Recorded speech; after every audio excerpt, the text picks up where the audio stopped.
这个山顶啊，以前是搞项目的，好多年前就搞过，搞这个坡改梯啊，还有种子啊什么的，这些都是装水的水池搞的。边上还有水啊，然后那里那一个土墙房不知道是干嘛的啊，咱们过去看一下。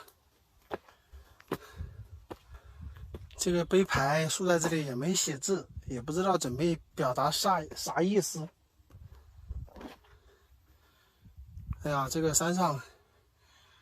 要放牛放羊的话挺舒服的啊，但是它这个就不好弄，因为这个地里面啊都有种植一些李子什么的，李子啊、核桃啊之类的。这里有红子啊，搞点吃，好像有点饿嘞。这个东西能吃的啊，朋友们。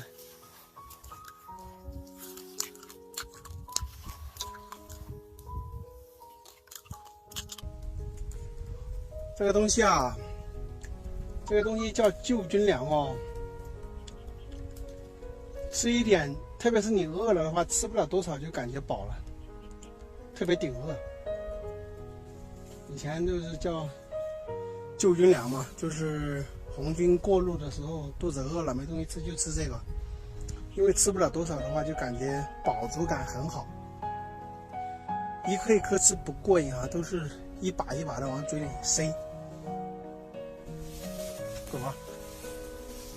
过去那边看一下。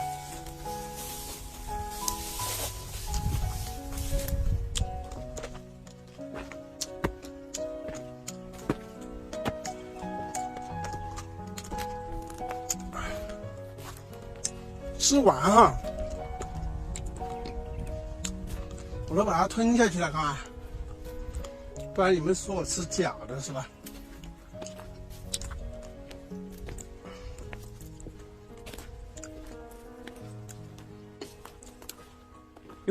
有点涩涩的，但吃起来还是味道还是可以的啊。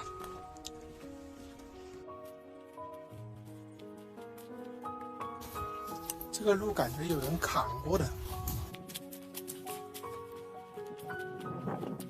我告诉大家，这个绝对的老古董，保证很多人没见过。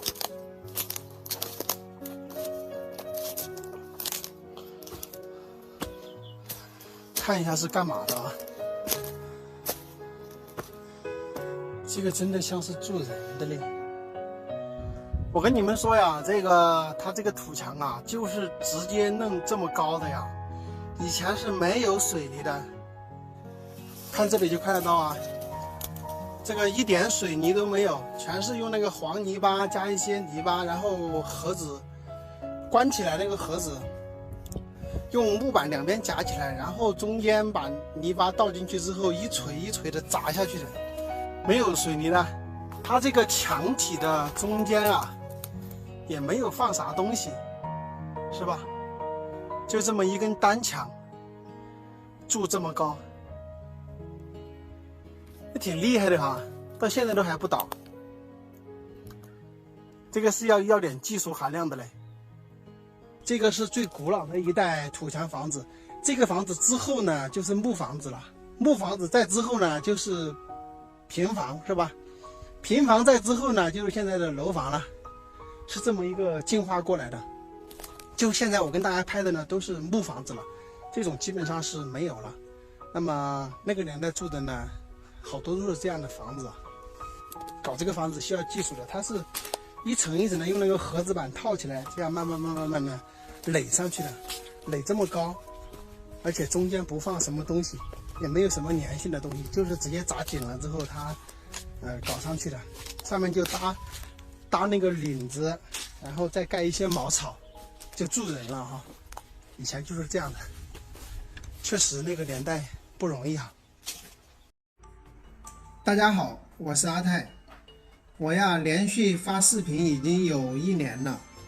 然后我主要发的呢就是农村一类的这种视频啊，很多城市的朋友看到我发的视频之后呢，就说你们那里是真漂亮啊，可不可以到你们那里租个房子，或者买个房子在那边居住养老呢？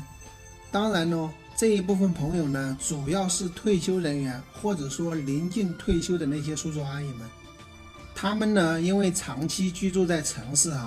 也一直在上班呢，也没时间到农村来。那正好现在退休了呢，就非常向往农村的生活，也想到农村来过一过这种乡村田园的生活。其实大家也不知道哪个地方适合自己，我要到哪个地方去，其实就跟农村人进城市一样的，我不知道到哪座城市是一个道理所以呢，今天阿泰就跟大家聊聊这个问题也顺便呢给大家一些比较好的建议吧。其实未来就是那种3-5万人的这种县城，或者3-5千人的这种小镇是最受大家欢迎的，也是生活最舒服的地方。不管你是长期想到这个山区来养老，或者说在这个地方来体验农村的生活，那么我都建议在这个乡镇的周边，大概在这个5到10公里范围内吧，是比较恰当的。大家可以看到，现在我们画面中呢，就是我们遵义市汇川区的芝麻镇，这个其实跟农村没什么区别。当然呢，我不是一定推荐大家到这个镇来，我只是正好有这个镇的视频呢，我在这里跟大家说一下，以乡镇为中心，然后呢到周边去寻找自己觉得合适的地方。那么我为什么要推荐大家以乡镇为中心呢？原因就是镇上的房子它不管是租或者买卖，它都是正规的手续，都是可以办正规的手续的，这样呢你就免去了一些不必要的麻烦。还有一个呢，就是你可以直接居住，不用去做任何改造。因为你租到农村的这种木房子的话，你是需要改造过后你才能住的。我相信你在城市租惯了，就是各种卫生条件都比较好的情况下，你到农村住那个木房子的话，你肯定是住不下去的，你肯定需要进行改造。那么改造呢，也要花不少的这个精力和金钱了。所以说我觉得就养老或者说体验乡村生活的话，更适合在这个乡镇上居住。